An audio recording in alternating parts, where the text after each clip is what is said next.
Hello everyone, and thank you for coming back to yet another episode of The Gloving Paradigm. I am your host, Peter, aka LPD8 Dubuque, and this week is going to be a very fun week for me, because I know last week was a little downer, but you know what, that's what it was, and that was the kind of week I was having, so you know what, I'm going to make this episode a complete 180 from that one and try to keep the positive vibes going. So, what am I going to be covering this week? It's actually something very interesting. When I was doing my usual lounging on Glover's Lounge or the Art of Gloving or any of the other gloving groups that we have on Facebook, what I tend to do is just see what kind of questions people ask around and see if there's any good topic ideas. And I remember maybe a week ago or so, I'm not really entirely sure because I never really keep track of when I actually see this stuff, but somebody was asking what kind of ways do they practice in terms of their gloves. So what this episode's going to be covering is what I like to call practice styles. I know some people are probably sitting there going, well, Peter, you already covered something like that. Isn't that your gloving calisthenics episode? Well, no, not necessarily. What that episode was doing was setting up a model for you to use as a practice form. Not necessarily saying, oh, you should be doing it with gloves or without gloves or whatnot, but more of like just kind of like an outline to be like, okay, I want to practice on some basic stuff for a little bit, and then do some intermediate stuff, and then do some advanced stuff, and then after that I'm going to combine it all together and spend the next 15 minutes just doodling around. That, you know, I took a workout regimen my mom has done for many years to create that, so I will certainly say that will come to play when it comes to this in a little bit. I'll explain a little bit later on that, but let's just go ahead and get right into this topic. So practice styles is the topic of this week, and I know some people are going to be kind of confused by what I mean by that, but with practice styles, I'm talking about three major ones that people do. What I will call them, two of them are going to be very straightforward, and some people might think of the third one being like, what? So we have finger shows, glove shows, and then light shows. Okay, so let's just start off with the finger show. So everybody should know what a finger show is. It is pretty self-explanatory. You're not wearing any gloves or any lights. You're just doing the art without that, just with your hands. You know, normal weight tutting, all that stuff, all that jazz, you know. The main reason why a lot of people, at least from what I asked the question about, a lot of people tell me that they do finger shows for, you know, concept crafting, dexterity improvements, finger control, things like that.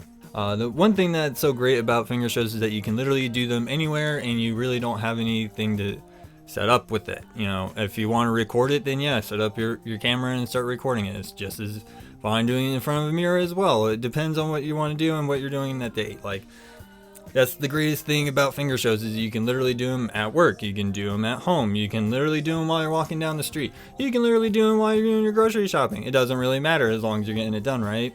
You know? So that's the thing about finger shows, and I always thoroughly enjoy watching finger shows when people are really trying to really push themselves out of their comfort zone in terms of concepts to really just try to, again, push themselves further in their craft. You know, and it's always nice because you kind of see like how they structured it, and then it kind of helps you give an idea of a certain form of structure that you want to go with, maybe, or maybe they found out a mechanism that you never really thought of before that you're like, hey, you know what, that actually might work on this concept that I've been working on and have been kind of stumped on.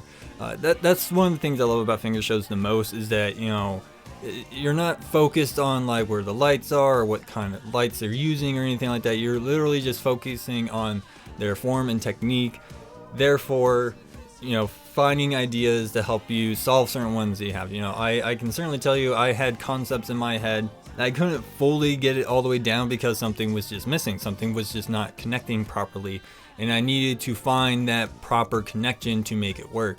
And a lot of the times I'll be watching people's finger shows and all of a sudden I'll see them do something, I'm like, hey, you know what, maybe that should work on this, and it turns out that it does. You know, that's how it should work. And I know a lot of people might consider that just stealing, but I don't. If you're taking the exact concept that they're doing, then yeah, maybe, sure, yeah, that makes sense. But if you see something within their concept that you take that one itty bitty piece and you stick it in your own, I don't necessarily count that as stealing. It's more of, hey, you helped me solve the problem.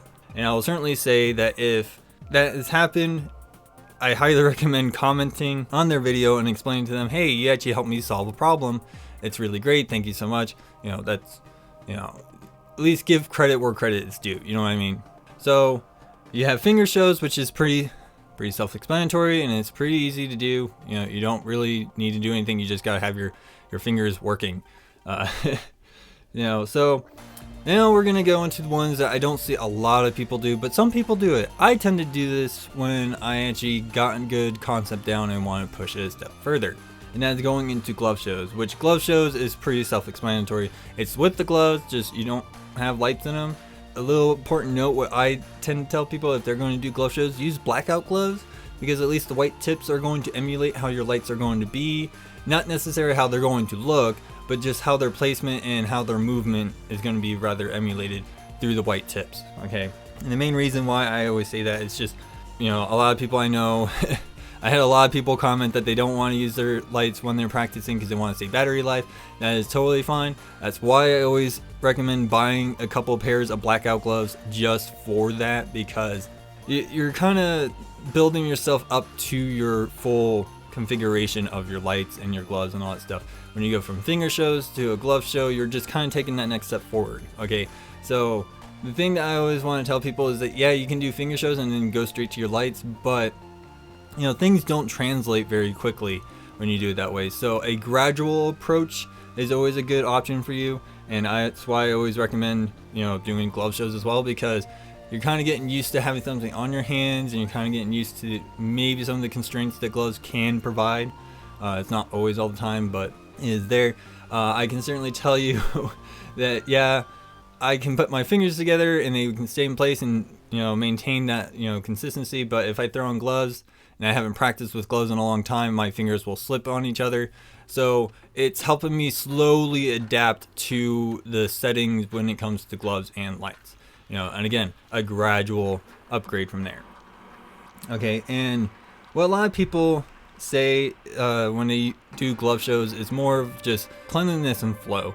And I totally agree with that, because you kind of when it comes to certain concepts, it's kind of like taking a lump of clay and you put in the bare minimum of what needs to be in there, and then you fine tune it until you make this wonderful piece out of clay. Whatever the case may be. It could be a vase, it could be a cup, it could be whatever art thing you want to put in that spot.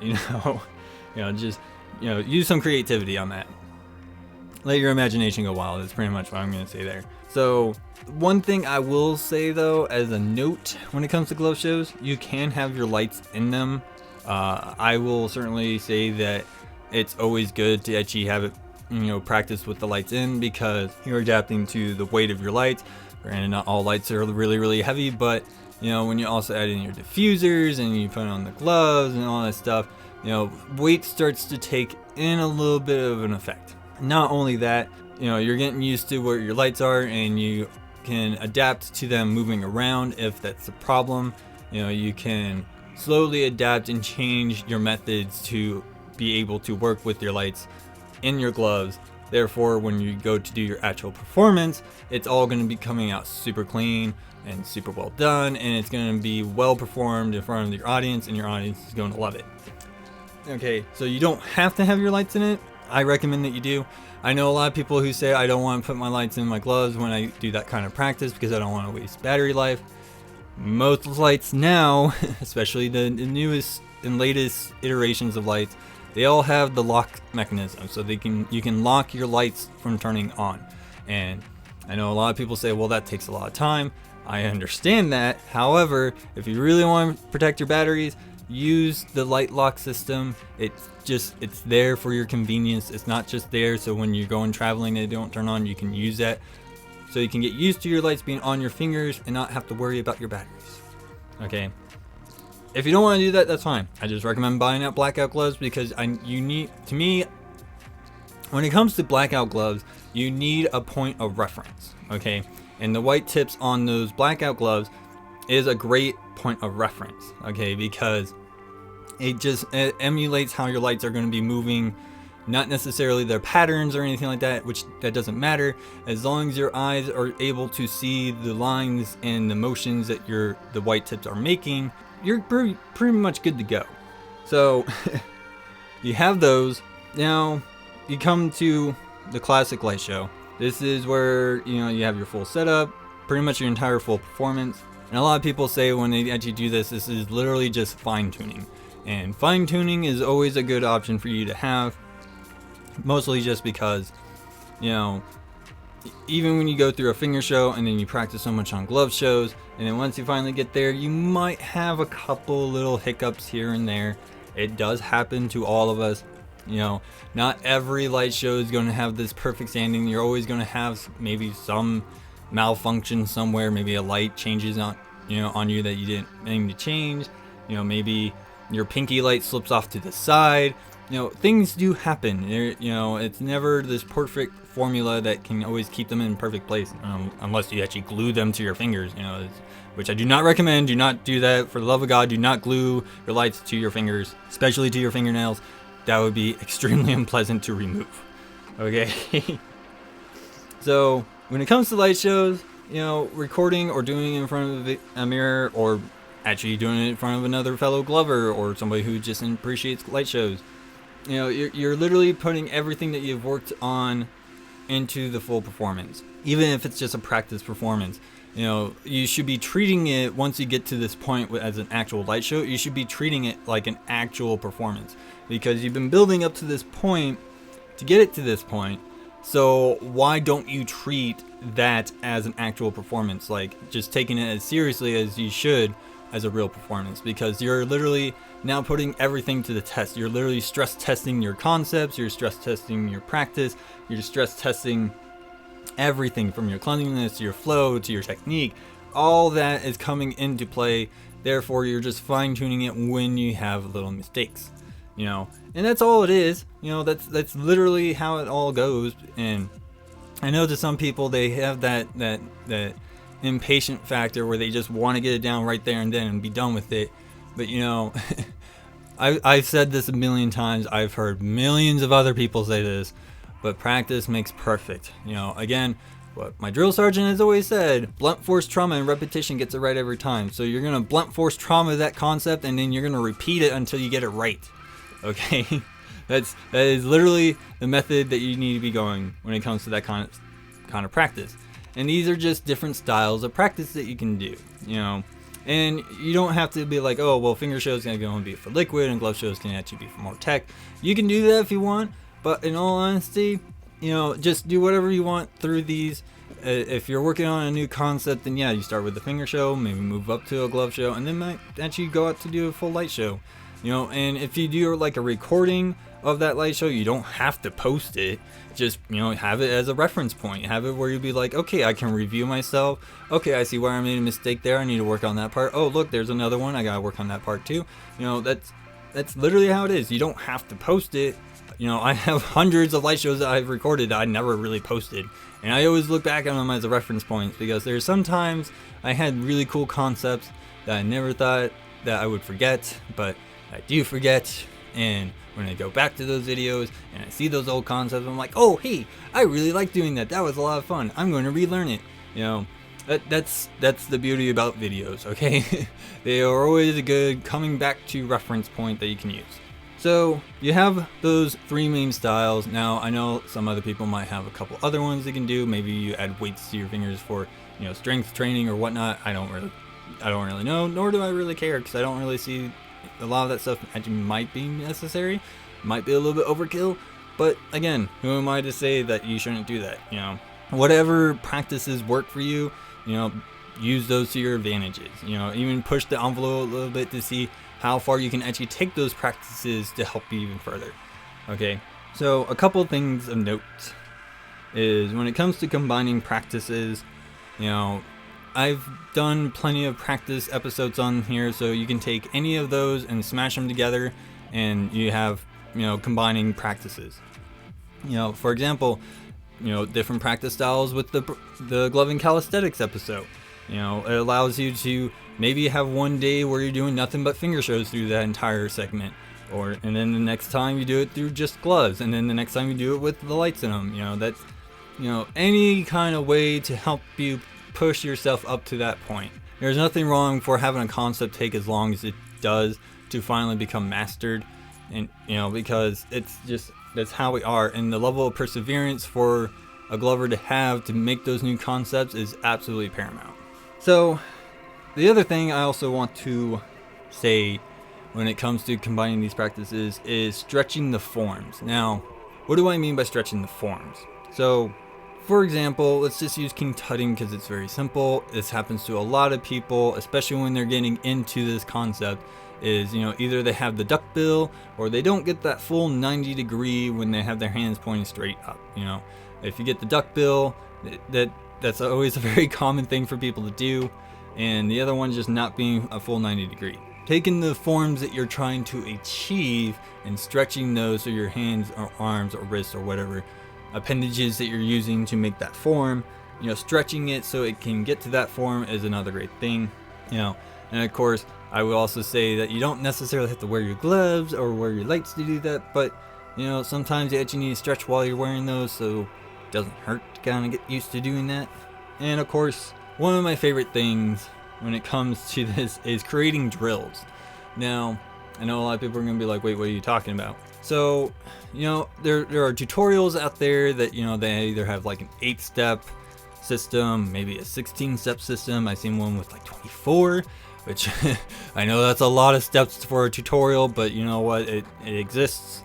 Doing something like that, and not necessarily saying that you have to repeat that drill over and over again. In terms of like creating a drill, like if you're trying to get to a certain form on your concepts, then you just need to drill the various ways to get to that form and get out of that form. That way you're not kind of repeating the same kind of process in a loop, and you kind of get so naturally used to doing that loop over and over again that it can stagnate your show. So, again, we're combining all these different ideas and ways to actually practice on top of the different styles of practice. Therefore, you're expanding your overall palette. And also, it kind of gives you ideas that, help you open your minds to the possibilities, as King Boomy would say, So, that's pretty much it for my episode. I know this one is a little bit shorter than it usually is for a lot of my episodes, but, these are just practice styles. There's not a whole lot that you can really say about it. I know I tend to ramble on and on and on. That's my tendency of doing a lot of things when it comes to my episodes, honestly. But it is what it is. But those are kind of the ideas I wanted to to implore on you guys, so you guys can really think about it and really kind of take a step back and look at it in a certain way and be like, you know what, this actually might work for me. Totally fine. I would love to hear what you guys have to say. I really hope you guys did enjoy this episode, but of course I have various outlets you guys can definitely hit me up at. Of course, there is the Facebook page, which is aptly named The Gloving Paradigm. You can always hit me up on there. I have been getting quite a few messages from a lot of you guys, and it's really, really great, so I really hope it keeps going. I really, really hope it still happens. I love it when you guys send me messages and talk to me, because it's fantastic. Of course, I do have an email, which is muttonchopguy@gmail.com. You can definitely send it to me there if you want. And of course, I do have a Discord server, which the link to that will be in this episode's description. Also, you'll find me on Reddit. I'm usually on our gloving page under the username muttonchopguy. Don't hesitate to hit me up there as well if you feel comfortable talking to me on Reddit. Totally fine with that. It is what it is. So, I'm very happy you guys have been listening to the show. I do highly, highly appreciate it. You guys are an absolutely amazing audience. I couldn't ask for anything more. If I remember correctly, I was at 169 likes on the page. So, we're 31 likes away from the next Ask Me Anything.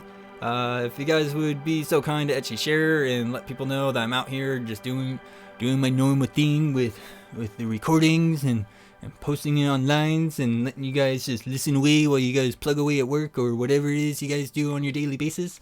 It'd be really, really cool if you guys do that for me. But that's pretty much my episode. I'm pretty much rambling on. Do apologize for that. But thank you guys. Thank you so much for listening in and liking the page. You guys are absolutely amazing. I love you guys. I am your host, Peter, aka LPD8 the Buke, and I'll see you guys all next week.